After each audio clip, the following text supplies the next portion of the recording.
Welcome to omega India news. Telangana ఉద్యమంలో ఉద్యోగులు చేసిన పోరాటం మరువలేనిదని నర్సాపూర్ ఎమ్మెల్యే సునీత లక్ష్మారెడ్డి అన్నారు.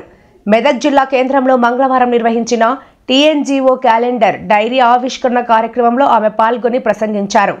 బీఆర్ఎస్ ప్రభుత్వం టీఎన్జీఓలకు పెద్దపీట వేసిందని, కాంగ్రెస్ ప్రభుత్వంలో ఉద్యోగులు నలిగిపోతున్నారని ఆమె అన్నారు.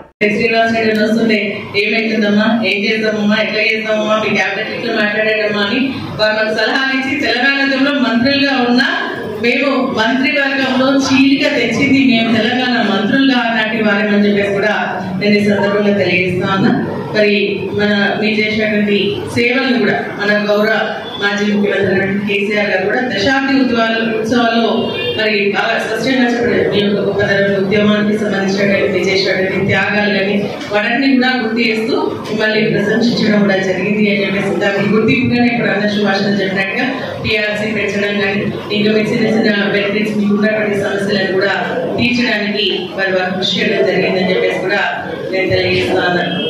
నిజంగా ఏంటంటే ఇటు ప్రభుత్వానికి అటు ప్రజలకు వారధులు లేదు. ఎందుకంటే ప్రతి ప్రభుత్వం ఏదైతే కార్యక్రమాలు ఇస్తుందో వారికి కింద స్థాయిలో ప్రతి ఒక్క పేదరికాన్ని నిర్మూలన కోసం వారికి అందించేటువంటి లక్ష్యంతో మీరు పనిచేయడం జరుగుతారు.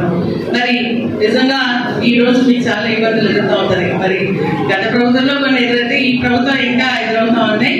మేమేమో ఇక మా హక్కులను పరిరక్షించుకోవడానికి మేము మీతో పోరాటం చేస్తాం. మరే విధంగా అధికారుల యొక్క ఒత్తిడి మీ పైన ఉంది. సో రెండు మీద నలిగి మీరంతా చాలా ఇబ్బంది పడుతున్న విషయం మాకు తెలుసు అని చెప్పేసి కూడా కానీ తప్పట్లేదు. ఈ ప్రభుత్వంలో అది తప్పకుండా మరి మీ పైన ఒత్తిడి తెస్తున్నాను. తప్పకుండా అనుకున్నటువంటి రీతిలో మీ అందరికి సహకరించడానికి మేము ప్రయత్నం చేస్తూనే మా హక్కుల పరిరక్షణ కోసం కూడా మేము పోరాటం చేస్తామని చెప్పేసి కూడా ఈ సందర్భంగా మీకు తెలియజేస్తా ఉన్నా. మరి ఇంకా నిజంగా ఇప్పుడు మాట్లాడినట్టుగా మన తెలంగాణకి మనకు తెలంగాణ వచ్చిన తర్వాత మన లోకల్ గా మనకు ఉద్యోగాలు రావాలన్న ఒక ఆలోచనతో జోనల్ వ్యవస్థను తీసుకొని రావడం జరిగింది. ఇక్కడ ఉన్నటువంటి వాళ్ళకి చదువుకున్నటువంటి వాళ్ళకి నిరుద్యోగులకు విద్యార్థులకు అవకాశం రావాలి. ఇక్కడ ఉన్నటువంటి వాళ్ళకి ఇక్కడే వస్తుంది వాళ్ళ ఎక్కడో ఇబ్బంది అవుతుందన్న ఆలోచనతో తీసుకొచ్చినటువంటి జోనల్ వ్యవస్థలో భాగంగా మనని మన సిరిసిల్ల జోన్ లో కలపడం నిజంగా కూడా బాధాకరం. మరి తెలంగాణ గెలిచిన తర్వాత మొట్టమొదటిసారి అసెంబ్లీలో మాట్లాడేటప్పుడు నేను అదే మొదటి సమస్య ప్రస్తావించింది కూడా అదే. మన రాజన్న సిరిసిల్ల జిల్లా నుంచి మాకు చార్మినార్ జోన్ లో కలపండి. ఎందుకంటే ఇక్కడ నిరుద్యోగులకు ఉద్యోగ అవకాశాలు రావాలా, మరి అదేవిధంగా విద్యార్థులకు అవకాశాలు రావాలి. అదేవిధంగా ప్రమోషన్స్ లో కూడా మా వాళ్ళందరూ కూడా ఎంప్లాయీస్ అంతా కూడా నష్టం జరుగుతుంది కాబట్టి కలపాలని చెప్పేసి మాట్లాడితే మంత్రి గారు కూడా అవును మా జిల్లాకు సంబంధించి కూడా సమస్యలు తప్పకుండా పరిష్కరిస్తామన్నా.